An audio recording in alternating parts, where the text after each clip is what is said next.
The summer of 2015 lingered with a heavy warmth. In a quiet study, a man wrote in his diary, his pen tracing the memory of a girl.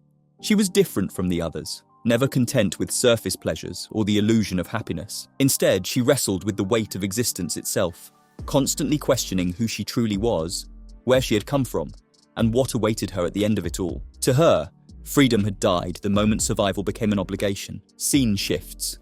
The air was filled with the low murmur of academic debate in a brightly lit conference room.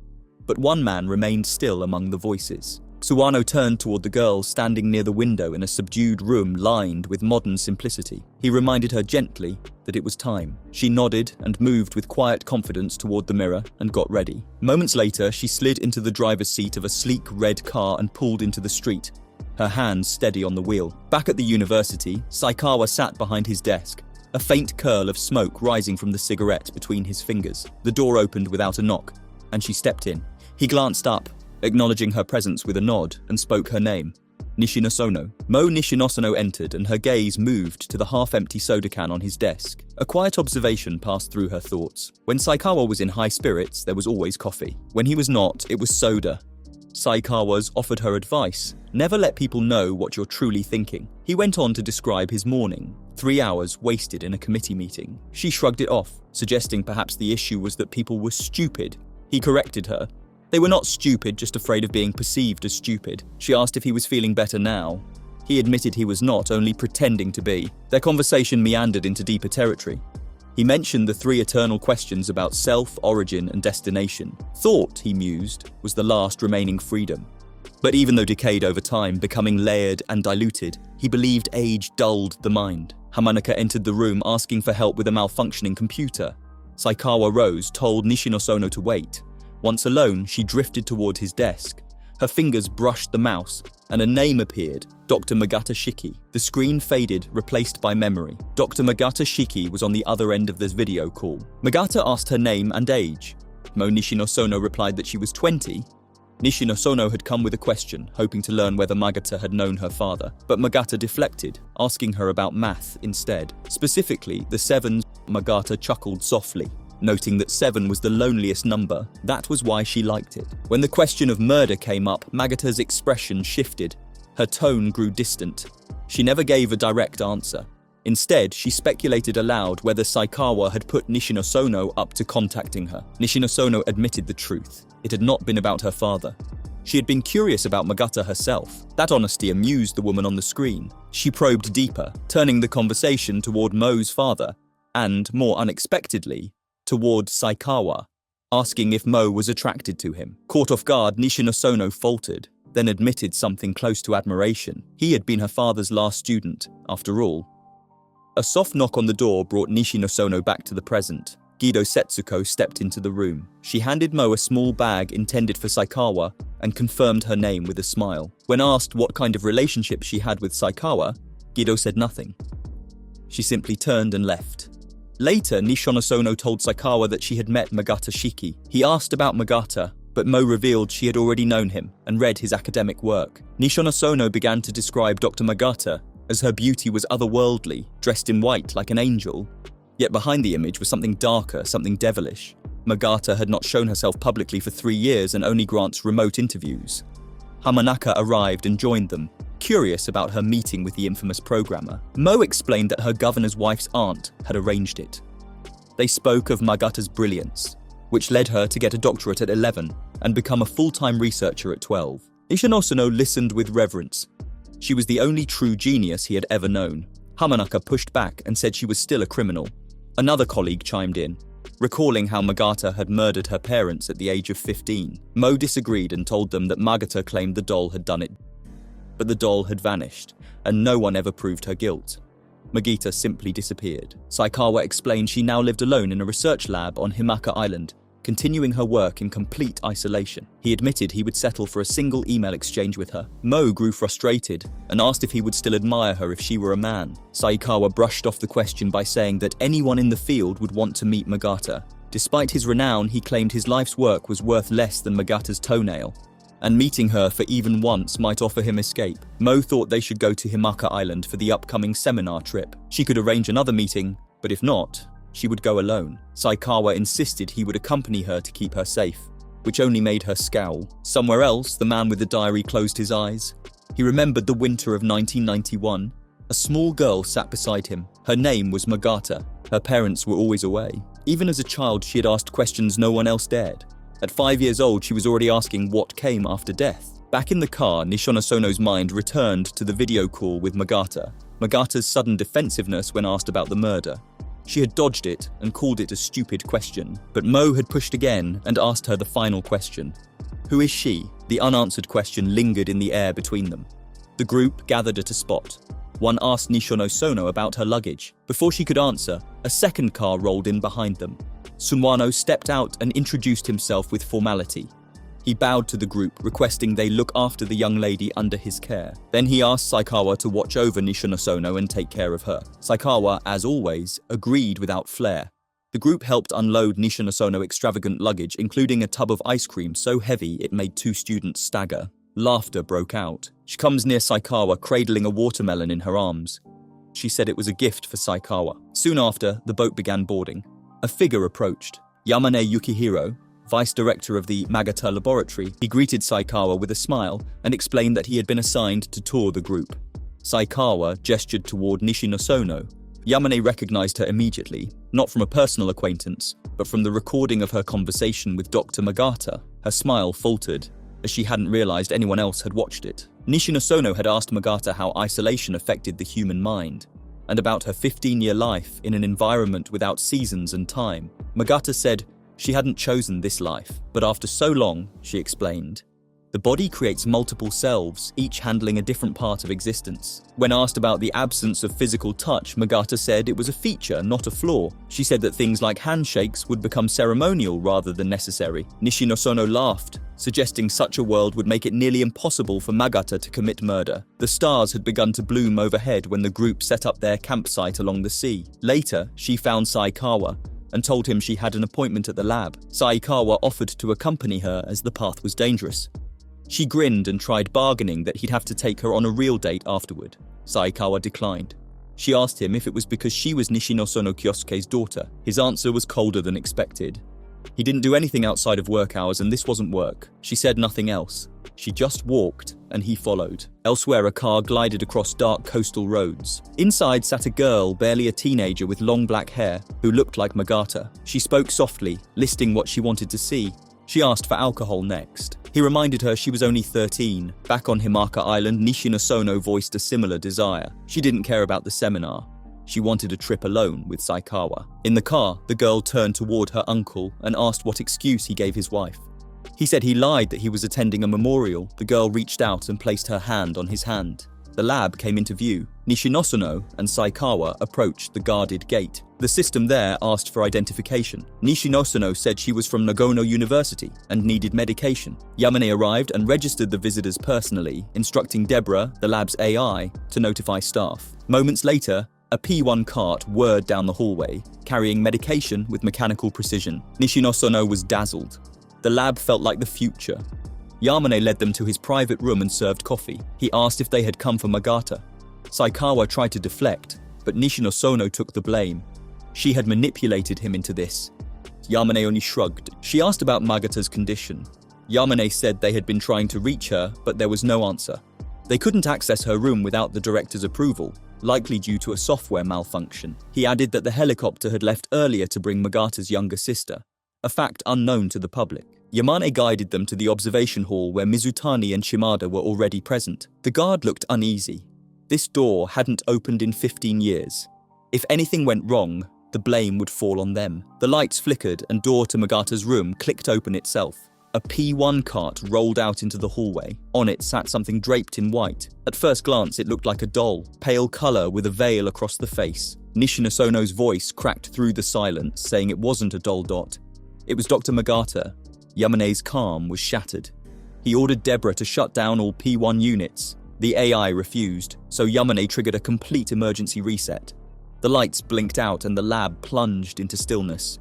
In the car, the uncle tightened his grip on the steering wheel. Everyone called the girl a genius, but to him, she was still a child. Yet when they were alone, something shifted.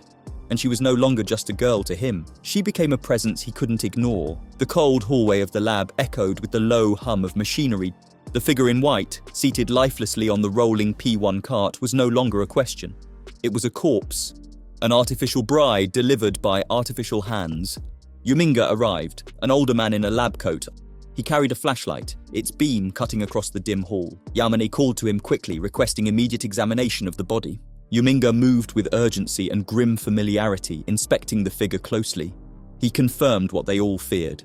It was dead body of Dr. Magata. The arms and legs were missing. This was murder. Swiftly, he instructed the guards to seal the room. The killer was likely still within. Yamane objected, claiming no one had ever entered that sealed room but Magata herself. But the logic cracked in the face of reality. A corpse did not dismember itself. Yuminga ordered a call to the authorities, but phones were dead and emails unresponsive. Yuminga examined the condition of the body and estimated she had died days earlier. Yamane suggested waiting for the director. With the lab systems down, only the helicopter radio could reach the outside world. He reminded them that the director had recently left to bring Magata's younger sister. Nishinosono wandered off and found a staff member. Shimada bent over a computer. On the screen was a strange program, Red Magic. Shimada explained that the lab's in-house system is now in its 4th version. Later, Saikawa and Nishinosono visited the monitoring room. A guard explained that only objects ever entered Magata's room, large items through a yellow door and small items through a mail slot. Saikawa asked about recent deliveries. The guard remembered a new microwave delivered days ago. He showed them years of surveillance footage. Magata had never left her room. As they walked, she spoke of the tragedy from 15 years ago, suggesting this murder was connected to it. The timing of the sister's arrival was too convenient. Saikawa saw the logic. If someone wanted the inheritance, now was the perfect time. But the mutilation complicated the theory. The thrum of rotor blades interrupted as the helicopter landed. Nishinosono and Yamane approached. Saikawa stayed behind. Yamane rushes to the helicopter and briefs the director about Magata's death, emphasizing that the killer may still be in the room. A girl, Miki-san, stepped out, possibly Magata's sister. Nishinosono reminded the director that her uncle led the prefectural police. He gave a casual thumbs up from inside the aircraft. The director's wife asked Yamane where her husband was. Yamane gestured to the helicopter and introduced her to Miki-san. She led the girl to the corpse. Miki-san saw the body and crumbled into tears. After some time, a guard came running with panic, informing the director that something had happened. They all ran to the roof. Inside the helicopter, the body slumped in the seat was drenched in blood. Someone killed the director. Scene shifts. A Ferris wheel turns slowly. The director sits inside one of the cabins, and the girl beside him leaned into his lap, resting her head gently. The wheel spins as the night progresses, and the silence beneath it grows heavier. Nishinosono hugs Saikawa after witnessing the horrific scene. They all examine the crime scene. Someone has stabbed the director and damaged the helicopter's radio system, which means they can't contact the police. Nishinosono starts screaming in panic and calls it a murder. She says he couldn't have taken his own life. The killer must have stabbed him in the back of the neck. She says the killer must have avoided the elevator and escaped through the entrance after committing the murder. The killer is still somewhere inside the lab.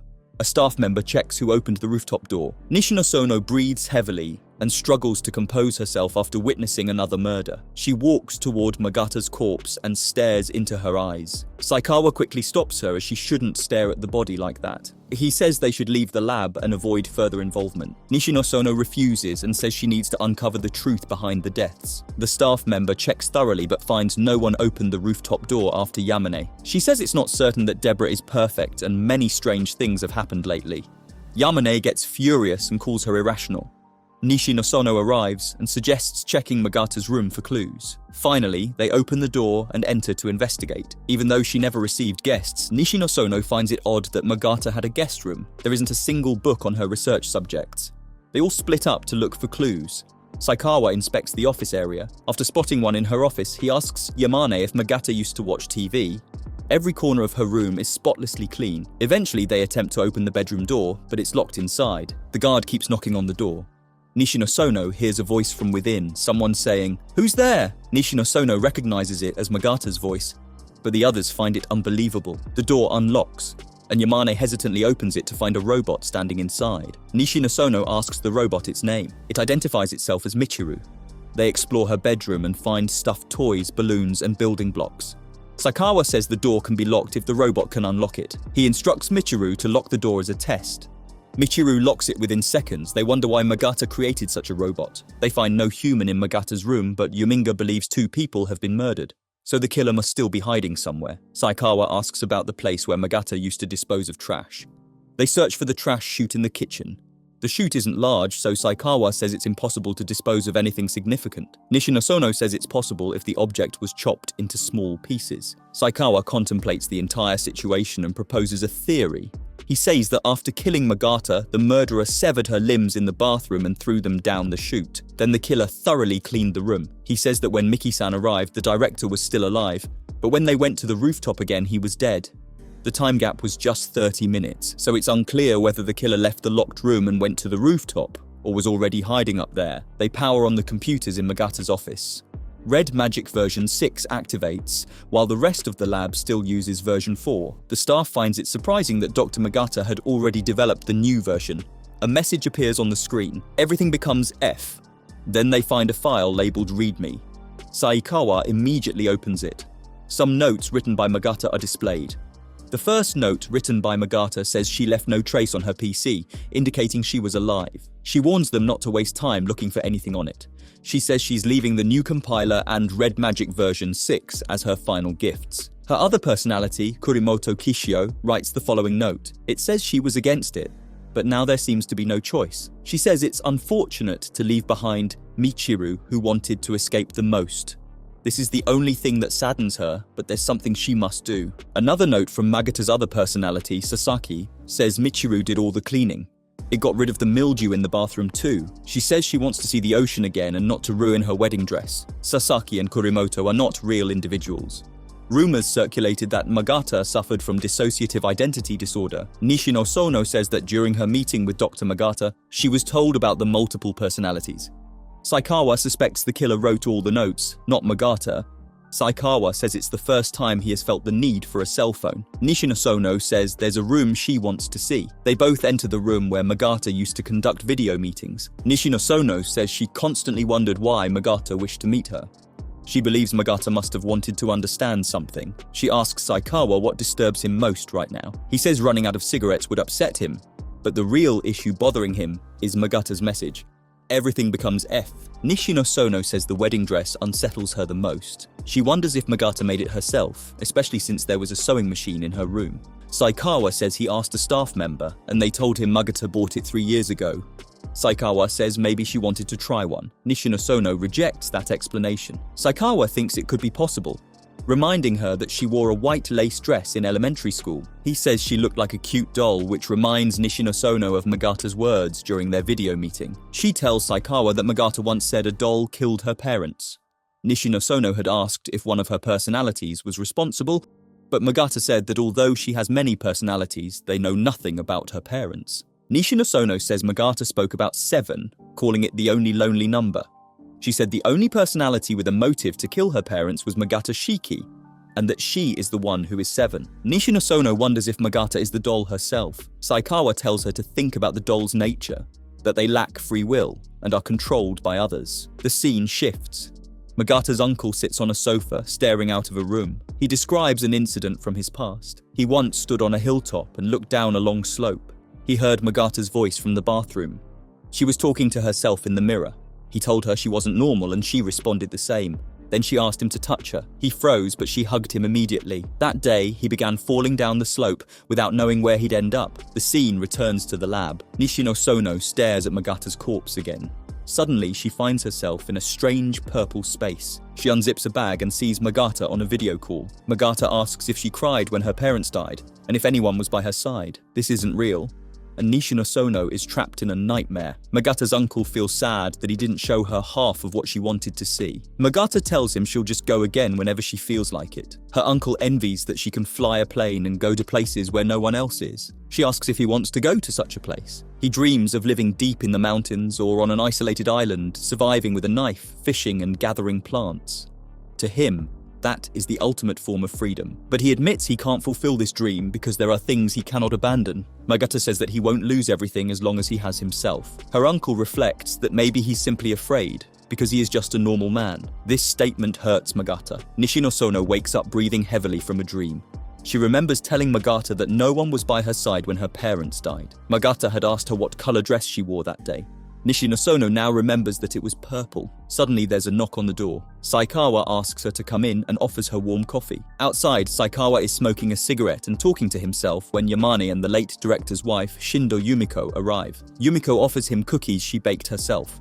Saikawa suggests Nishinosono should try some. They all sit together at the dining table, while Yumiko warms the cookies in the kitchen. They ask her about Miki-san's plans after her sister's death. Yumiko replies that Miki is planning to return to America. She asks Yamane to search the helicopter for Miki's bag, which contains a present she bought for Magata. Meanwhile, Nishinosono sits silently, deep in thought. She suddenly asks the director's wife to tell her about Magata. Yumiko describes Magata as a lovely young lady, though she would get upset when complimented that way. She says Magata was like a cute little niece to her. Without hesitation, Nishinosono bluntly asks why Magata killed her parents, and whether Yumiko's husband was present at the scene 15 years ago. Saikawa tells her to stop, but Yumiko proceeds to tell the story. She explains that when Magata entered the room, her mother was lying on the floor. Magata had a knife in her hand and was covered in blood. Her father was grabbing her arm from behind, shouting that he wouldn't let her do it. At that moment, Magata screamed like someone possessed and began laughing. Yumiko also reveals that Magata would pretend to be 3 different people. At first, it was only Kurimoto, her brother. Everyone is shocked, as they didn't know Magata had a brother. Yumiko explains that he was her twin, but he died at birth. Another personality, Sasaki Suma, was based on Morikawa Suma, a maid Magata had while living in America. The maid died in an accident, and the shock caused Magata to return from America. Yumiko says Magata's obsession went beyond imitation. She created full internal personalities. It felt as though real people were living inside her. Nishinosono asks about Magata Michiru. Yumiko reveals that Magata brought a doll to the lab, but it was eventually thrown away because it was covered in blood. Nishinosono apologizes for her harsh questions and begins eating cookies with the hunger of someone who's never had one before. The scene shifts to a train station where a girl resembling Magata walks while eating a snack. She is dressed elegantly. Back at the lab, Nishinosono mentions she ate too many cookies. Yamane asks if she and Saikawa want breakfast. Nishinosono declines, saying she's full. When Saikawa expresses concern, she snaps at him and asks him to leave her alone. Yamane receives an email from Shimada Ayako, a journalist from a women's magazine, who had a scheduled interview with Dr. Magata. They feel relieved knowing a ship will arrive the next day. Bringing the writer to the lab, Yamane brings bread and jam for breakfast and the 3 eat. Nishinosono asks Yamane how the aluminum door to Magata's room works and how it can be opened from the inside. Yamane explains that Deborah, the lab's system, controls it, and only authorized personnel can open it. He says Magata could open it herself by scanning her hand. Suddenly, Yamane is shocked by what he just said. Saikawa reveals that he had the same thought. Yamane begins to wonder if the killer still has the hand and is wandering the building. The scene shifts again to a girl who resembles Magata. She plays with a street cat while walking through alleys. This is likely Magata. Back in the lab, Nishinosono asks Saikawa for his conclusion on the case. He says he hasn't been thinking too deeply about it, but he's been wondering how the killer entered and exited the room. He states that breaking through the lab's security is nearly impossible. Nishinosono suggests that maybe the killer was already in the room before the security cameras were installed. She speculates that the doll Magata referred to might have been Michiru. She admits she doesn't understand what it means for a doll to kill someone. Saikawa suggests that a doll might symbolize a human body, as a body is simply a vessel for a soul. He explains that Magata had multiple personalities but was alone because she was the only one with a physical body. All her other personalities were dead people, except for Michiru. Nishinosono wonders if Michiru was not just a doll, but a real person. She then ponders whether Magata's father's last words responded to her attacking him, or were part of a deeper argument. She wonders how extreme things must have been for Magata to kill her father. Saikawa proposes that Magata might not have been able to forgive anyone who tried to take away her freedom. Nishinosono argues that there are other ways to obtain freedom, like running away. Saikawa agrees and often thinks of running away from boring meetings and quitting university altogether, but he hasn't made that choice because he's still tied down. Nishinosono tells him to quit if he wants and work on whatever research he loves. She says someone as talented as him shouldn't waste time in faculty meetings. She even says she would give him that kind of environment. Saikawa replies that it would just be another kind of chain. She asks if he thinks she would tie him down. He says it's the opposite and he would be the one tying her down. This upsets Nishino-sono, who says love causes parents to restrict their children's freedom. She asks whether killing people is justifiable to escape that restriction. Saikawa responds that his opinion doesn't matter, and it's about understanding why Magata did what she did. Saikawa points out that unlike others, Dr. Magata didn't unify her personalities. She kept them independent, which he sees as the purest state of humanity. He believes people like Magata are the most human of all. Nishino-sono asks if that's what he likes about Magata. Then she says she's glad Magata is gone. Saikawa tells her not to speak so rudely about the doctor. Nishino-sono becomes so angry she raises her hand to slap him, but instead she softly touches his face and starts crying. She says she would never kill her parents under any circumstances. Saikawa tells her not to worry as she and Magata are entirely different. He tells her she must decide what to do now and says he's heading back to the camp. Nishino-sono, still upset, tells him to do whatever he wants. As he walks away, he says that if none of this mattered to him, he wouldn't have come with her in the first place. The scene shifts again to the girl who resembles Magita. She enters a shop and asks an old man to show her a knife. When he asks why, she says she needs it to gather herbs at the campground or cut open fish. She buys the knife. Finally, the scene shifts to Magata's lab in the past. Her mother is setting the dinner table while Magata and her father sit. Her uncle enters and gives her flowers to congratulate her. It is a party in his honor. Magata gives him a gift box containing a knife. She tells him it's a tool for freeing oneself. Her uncle immediately understands her words' meaning and feels terror and joy surge through his body. Mo Nishino-sono called Saikawa at the harbor's edge. The slap she had nearly delivered remained unresolved between them. She begged him to stay. The weight of the mystery still hung over the island like a cloud, but his tone was final. The police would take over now. Yet something inside Mo resisted. There was more to this story. A killer still wandered the grounds, perhaps even within the lab's walls. The professor's insistence clashed with her intuition. He challenged her, asking for a reason to stay, something concrete. Later, an unofficial meeting occurred. Yamane addressed the group solemnly, requesting their honest opinions. What followed was not a discussion, but a confession. Then the reality crashed down that 2 people were dead. One was killed within a hermetically sealed room, the other in the open. A chilling symmetry, both victims carrying the bloodline of Dr. Satsuro Magata. Professor Saikawa presented the paradox. No one should have entered Shiki's room. The surveillance footage confirmed this, and yet she died. If no one entered, then the killer had been inside all along. But how had they left? Shiki's right hand could only open the aluminum door from within. Even if one entertained the notion that her severed limb was used to escape, the removal of her legs defied logic. It was either a grotesque camouflage or a deeper symbol. The room had been untouched for 15 years, a time capsule with frozen logic. Toys, sewing machines, faded balloons, and stuffed animals offered silent testimony to a mind unraveling in isolation. Then there were the messages. 3 names and 3 strange signatures embedded in the computer, but only one person had lived in that room. Magata Shiki. The other names belonged to the ghosts in her mind. A twin brother who died at birth, a housekeeper from her childhood, and a bloody doll named Michiru. But Saikawa rejected the idea that these messages came from her. They were too deliberate and too neat. The killer wanted them found and wanted them to point somewhere, especially the final riddle that clung like frost to every clue. Everything becomes F. He did not know what it meant, and honestly, no one did. Yet it hovered over them all, daring someone to understand. Even the system failure that triggered the series of events raised new questions. And now the appearance of Miki-san, Magata Shiki's younger sister, muddied the waters. The memory of Dr. Satsuro Magata's final words before his death echoed too. He had spoken of never forgiving. Mo Nishino-sono sat with her thoughts, piecing them together like fragments of shattered glass. The crime, the timelines, and the childhoods twisted by death. She recalled how Shiki had pushed her to remember her trauma and to revisit the day her parents died. Shiki had asked too much, or perhaps she had offered a key. Now the Research Labs board has a new proposal. Yamane proposed a plea hidden under formal words, asking to delay the discovery and postpone the news of Shiki's death for a week, just 7 days until a crucial project was secured, a partnership with NASA. Saikawa bristled that to conceal murder for convenience was unconscionable. Yamane assured him it was for the greater good and said Miki would serve as a public stand-in. Saikawa refused, but then came the counteroffer. He said that he and Nishino-sono will investigate privately in exchange for the delay. They would find the killer before the police arrived. Mo and Saikawa would take the risk. That night, as the others prepared for departure, the 2 remained. Nishino-sono needed to know why Shiki had seen her and why she had asked about her parents. Saikawa warned her that clarity could destroy, and looking too closely might break something irreparable, but she accepted the risk as long as he remained. The lab welcomed them back with silence. Mo and Saikawa entered the sealed room once more. Their presence seemed to awaken something. The robot Michiru turned, responding to her question with a riddle. Loneliness is 7.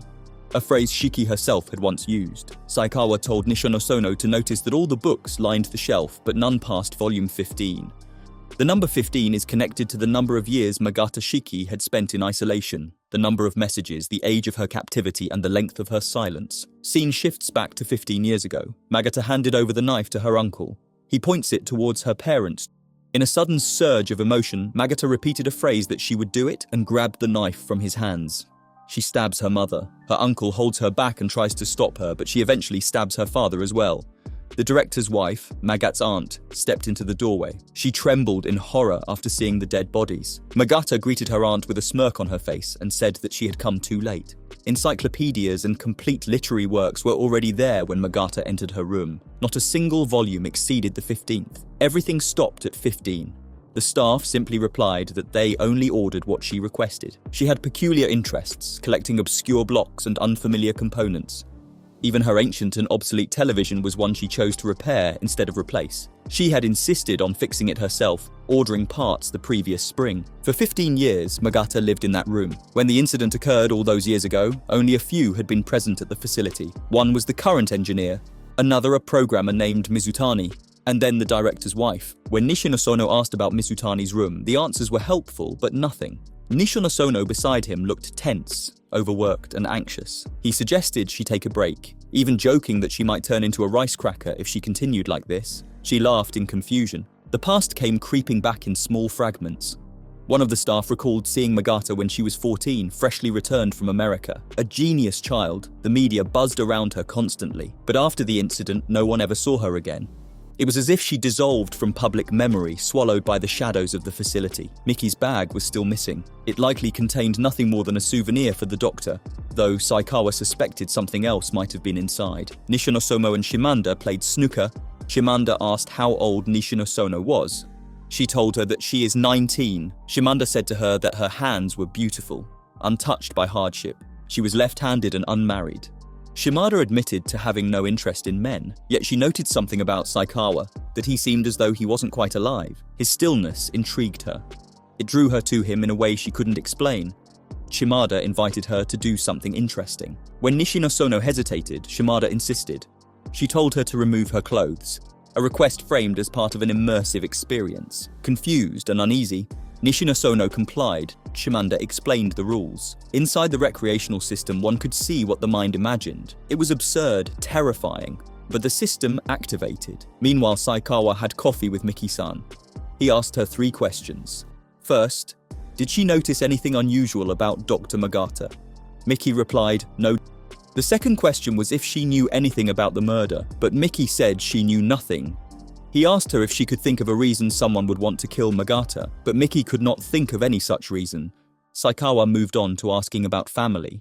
She told him that she barely knew about her sister as they had been estranged since birth. The incident 15 years ago widened the gap. She told him she writes in a journal daily so she won't forget about things. Saikawa again asked her what kind of person Magata was, but she quickly apologized to Miki for asking so many hard questions. The voice seemed to press beyond the surface. Saikawa admitted to admiring Magata's intellect and mystery. He had read her work and watched her interviews. He had hoped to speak with her someday. Some said she never aged. Her presence was like a time capsule. For 15 years, she lived in this isolated room and somehow she seemed fulfilled. Miki told Saikawa that he seemed emotional yet restrained. His traits are similar to Magata's. Then came a final question. Finally, Miki asked him the reason for wanting to know the truth. Saikawa didn't know, and he only felt it was essential. Saikawa told her that they could not find her bag in the helicopter. She told him a doll was inside, and it was a gift intended for Magata. Saikawa claimed that Magata's genuine interest was never dolls. It was the human heart. And she believed the body and a doll were nearly the same. A memory from her childhood resurfaced in Miki's mind. Once she fell off a swing and started crying after seeing blood on her knee. Magata placed a hand on her nose, telling her that no matter how damaged the body became, her feelings would not change. She told her that the body is just like a container. Miki calls the people of this world foolish. She wished to escape the cruelty of the world. Saikawa felt the same. Miki echoed the thought but felt ashamed for doing so. Miki said she would like to speak again with them, and they bid farewell. Nishinosono was living inside her imagination in a cell. She smiled innocently. She confessed to something to Saikawa. She called Shimada to get her out, but no one responded. A screen emerged along with a strange, familiar voice. It called itself Michiru, but it was Magata in front of Nishinosono. She tried to escape but could not. She asked Michiru to meet her in the real world, but Michiru claimed to stand right in front of her. She questioned Nishinosono about whether she remembers the night her parents died. The accident had happened at night. She had been the only one to survive. She asked about the dress she had worn that day. She remembers it was a purple dress, handmade by her mother. She had loved it, but it was stained with blood. She had washed it many times, but the blood would not come out, so she had thrown it away. Michiru pressed further, asking her why she had survived, and if she had been alone. Perhaps someone had been beside Nishinosono after all. Someone who never left Nishinosono realizes that Saikawa was always beside her. Michiru said that anything one wishes to know appears directly in this world. The person one wished to speak to was always right there. She said to Nishinosono that the world she lived in now was too constrained. She was invited to step forward, to embrace it. Nishinosono hesitated. Michiru said to her that it was not frightening, and that it was the actual world. Shaminda called her name again and again to wake her up. Nishinosono opened her eyes, dazed.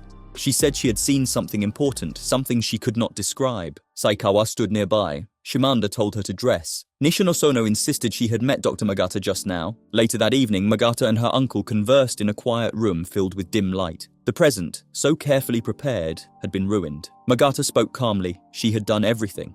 Her uncle had tried to stop her, but she did not listen. He asked her to kill him. She refused.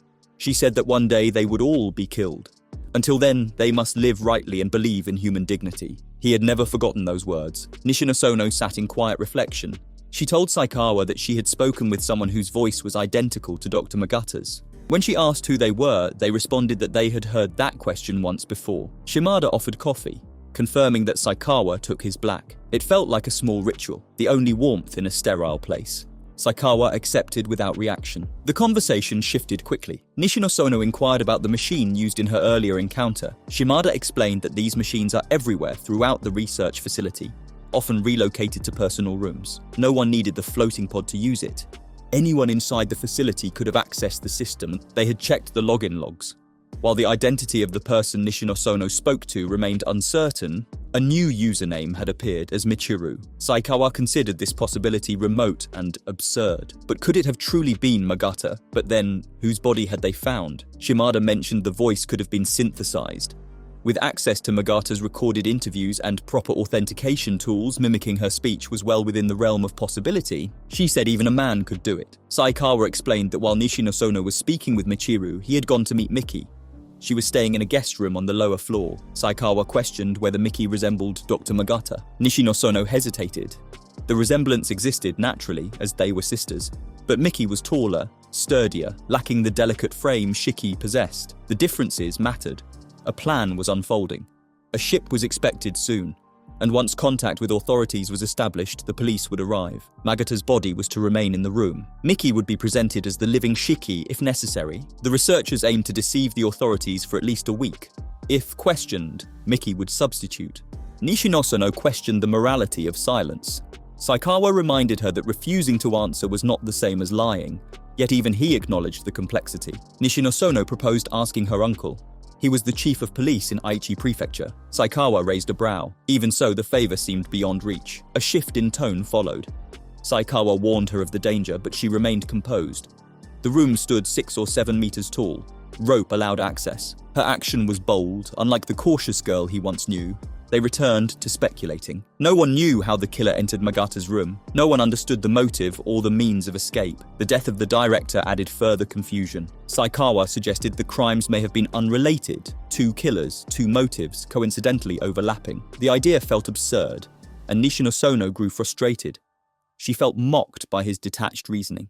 Still, as dawn approached, their conversation softened. She confessed something from long ago, the night of the plane crash. Overwhelmed and panicked, she had lashed out at Saikawa, breaking his glasses. She had never apologized. He forgave her and said the glasses could be repaired. The staff moved urgently as preparations continued to shut down the red magic system. They planned to switch to Unix, a process that might take half a day. Red magic had caused too many issues. Though initially not suspected of being a virus, it now appeared to be compromised by a Trojan, a program disguised as something useful, hiding sabotage within. This kind of malicious code evaded antivirus software. It behaved like a normal application carrying destruction silently. It could not be cured. The only option was a full system reset, which Saikawa believed was their final move. As the hours passed, the atmosphere remained tense. Nishinosono fell asleep briefly, while Saikawa remained contemplative. Something had occurred to him. Nishinosono noticed the change. He spoke of the letter F. He thought that everything becomes F might be the key. He didn't have the answer, but he believed the path to it began there. Nishinosono asked how he could know it was the right path. He explained that his thinking worked differently. He saw the path before the destination. He walked it slowly. She tested ideas that F might stand for finish, future, freedom, even 4 seasons or full. But Saikawa wasn't convinced. He wasn't looking for random words. He believed the phrase referred to something deeper, something collective. Their moment of clarity was interrupted. A system-wide announcement declared that the central system would shut down at 11. All functions would stop for 10 minutes. The end of red magic was imminent. Saikawa recalled something Nishinosono had said. Magata had worn gloves. Why? Perhaps it was related to the wedding dress. Gloves were customary, but the corpse had no hands. The realization struck him, and he went deep into his thoughts. Chaos followed, and Nishinosono's voice rose in his mind. Many voices were coming into his head. Different faces, numbers, identities, appearances, and everything was blurred. A voice said, "Only 7 is alone, only I am 7. Nishinosono calls him back to reality. Saikawa's composure frays, and he mutters about imperfection, striving to be perfect. He says he needs to smoke, he needs space. Nishinosono pleads for clarity. He says he has figured out the truth. He faces her calmly and tells her that the person she met was not Dr. Magata. The internet connection was restored. She called the phone at her house. Suwano picked up. She told him that murder had taken place at the Magata lab, and she instructed him to contact the police and her uncle. Suwano understood, and the line ended. They were no longer alone. Nishinosono looked at Saikawa. He was prepared to speak and tell her what he had discovered, but she stopped him. She would find the answer herself, catch up to him and become stronger. In the aftermath, the truth surfaced. After the original incident, Shiki was arrested. The trial concluded with her declared mentally unfit, and she was acquitted. She chose solitude. She remained in the research lab, severing contact with the world. Some compared it to prison, but for her, it was paradise, a place with no visitors, no commands, and no interference. A place where no one could see her. That was the world Magata Shiki had always dreamed of. A woman stepped onto the dock and asked how far the Magata Research Institute was on foot. Another traveller informed her it took 30 minutes. However, movement was restricted as there had been an incident. A man introduced himself to Saikawa and Nishinosono as Shibaike from the Aichi Prefectural Police. Nishinosono greeted him with quiet formality. Shibaike warned her not to wander too far, as her uncle had instructed that her safety must be ensured at all costs. Nishinosono talked with her uncle on call. She begged her uncle, but he said that hiding a death for a day or two might be possible given the location, but a week was out of the question. She explained she had promised the researchers. Her uncle relented slightly. He would visit the facility and speak to them later in the day. In the meantime, she should tell the police the truth. There would be no consequences for her. She agreed reluctantly. Saikawa listened, then finally spoke. He had made his decision. He would reveal everything to the police.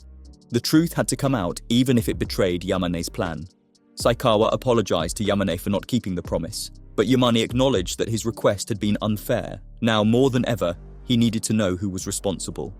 Shibaike summoned Saikawa. He excused himself and walked away. Nishinosono also began to leave, but soon encountered an unexpected face. A woman she recognized only vaguely. She identified herself as Guido. She said she wasn't employed at the institute, only visiting.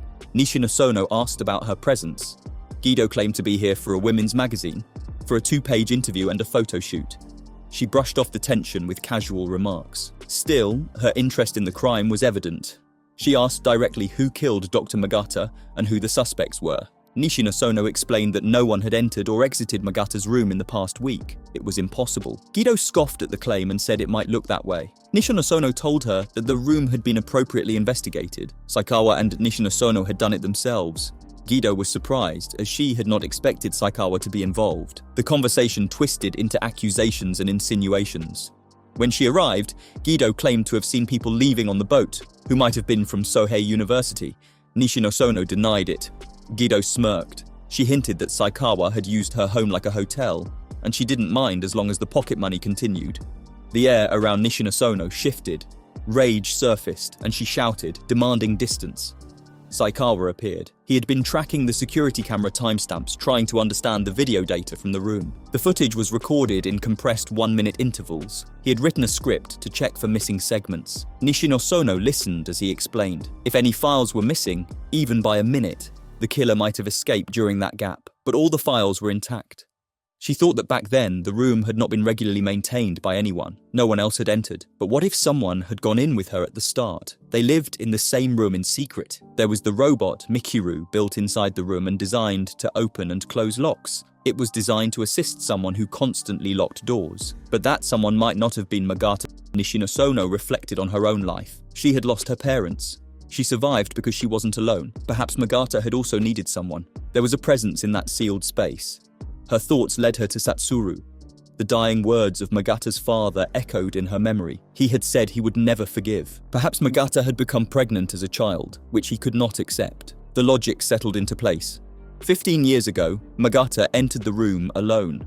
But she gave birth there. Her child had been with her ever since. The child, now grown, had killed her, disassembled the body, used her severed hand for fingerprint access, escaped with the help of Michiru. A closed loop.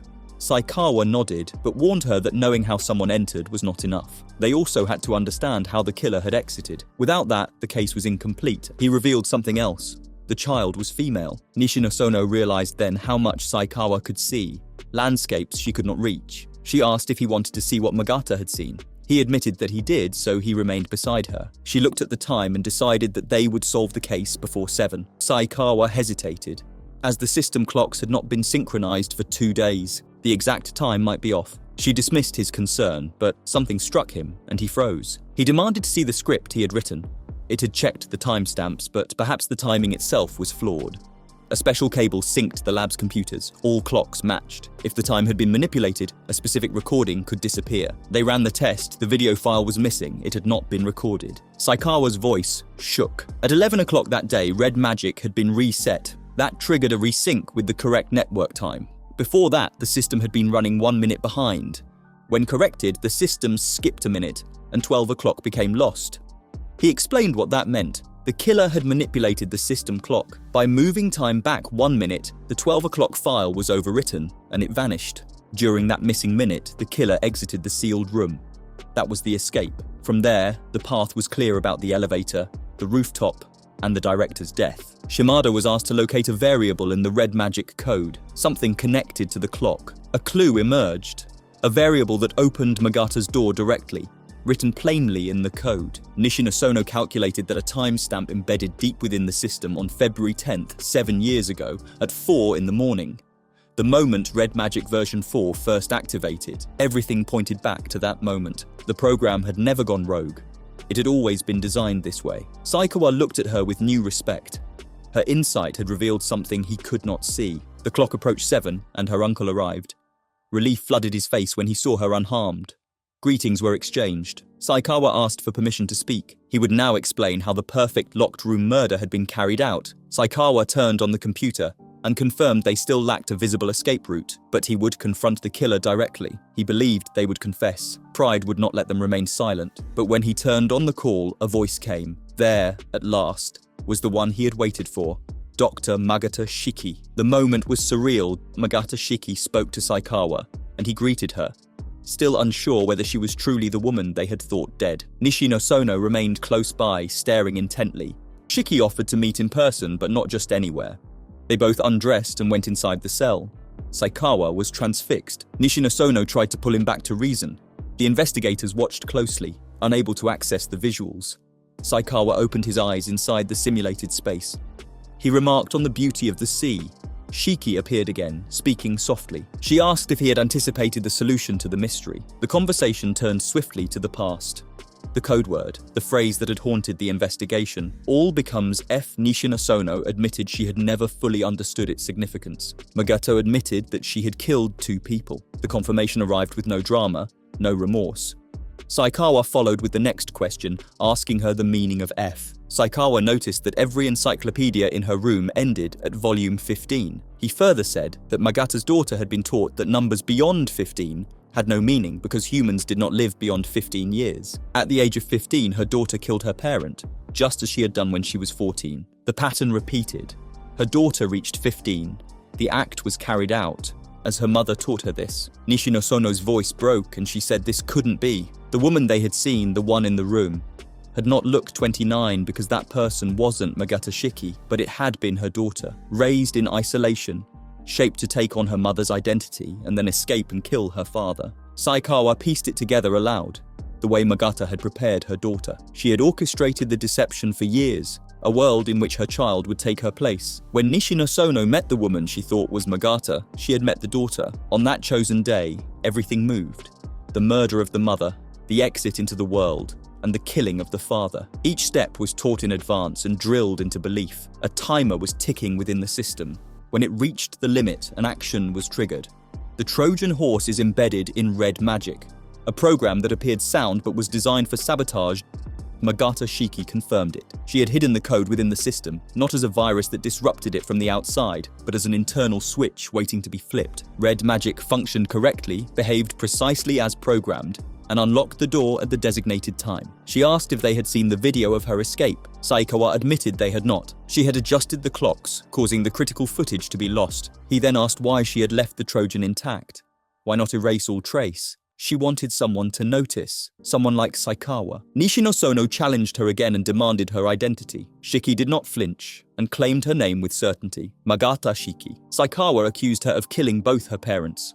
Her mother, who had raised her, and her father was the director. Shiki didn't deny it. She explained, no one had ever told her that what she did was wrong. In nature, the old give way to the new. Flowers die for seeds to grow. Mothers perish to bring forth children. It was biology, not morality. But Nishino-sono rejected that. The death of a parent left a wound. Even if Magata had accepted it, the act was not free of consequences. She remembered the room. 2 chairs, 2 dolls, and signs of 2 lives. The robot Michiru existed only because someone kept locking the door. A child, raised alone, had needed that presence. Saikawa interjected that something still did not fit. If the daughter had done everything as instructed, then why mutilate the body and remove the limbs? Nishino-sono answered that she could have done that to use the fingerprint for escape, but Saikawa shook his head as the logic was unsteady. It wasn't just the hands. The legs had been cut too. Something more profound was happening. Saikawa said the truth is that the killer was not the daughter, but it was the real Magata Shiki. The body they had seen belonged to the daughter. The child who had been taught to kill her parents had stopped. Something had changed. A single question had disrupted everything. Who are you? Saikawa explained further that the girl could not fulfill her instructions. She lacked the brilliance of her mother. She was ordinary, and so Magata resumed control. She killed, mutilated, and escaped. The daughter never left the room. Nishino-sono demanded to understand why this theater of freedom and power. Magata spoke calmly, saying that freedom did not require physical escape. She now floated in a world unbound by bodies or rules, a mind detached from form. The place they stood was not real. It was constructed, yet she chose to remain. In this space, she felt free. She invited Saikawa to stay. They stood by a shore that shimmered under simulated light. She asked what he was thinking. He replied that he wanted a cigarette. She smiled as it couldn't be done underwater. She said she would revisit him and remember that she would always want to see him. He reached for her and asked again, "Who are you?" But she vanished. Back in reality, Saikawa opened his eyes. Nishino-sono clung to him. The moment had passed. The autopsy results had come in. There was no evidence the girl had ever given birth. The corpse belonged to the daughter. The real Magata had escaped. Yamane explained that during the reset, the system switched to Unix. The power dipped, and the system lost its eyes. During that gap, she vanished. Someone had said there were 2 women on the arriving boat. One was foreign, and the other wore a purple dress. That was the clue. The girl in the purple dress had never existed. She was Magata Shiki. The deception had worked. From the very start, they had been playing her game. In the final scene, Magata stands with her uncle. He weeps and she comforts him. She had not intended to give herself to him. Not in that way, not yet. But she is glad to have lived, to have chosen, and to have felt love. She tells him goodbye. She has always loved him. Morning light touched the edges of the quiet residence. Suwano reminded the Nishino-sono that it was time to leave. She hadn't visited Saikawa's room recently, not since the police advised her to keep some distance. It wasn't the warning that troubled her. It was the feeling that maybe she no longer mattered to him, but the other girl sitting beside her disagreed, as she had never seen anyone care as much as Saikawa did for Nishinosono. Elsewhere, Magata stood before Saikawa again. He asked why she had come. Saikawa questioned her again, asking why she had done what she had done.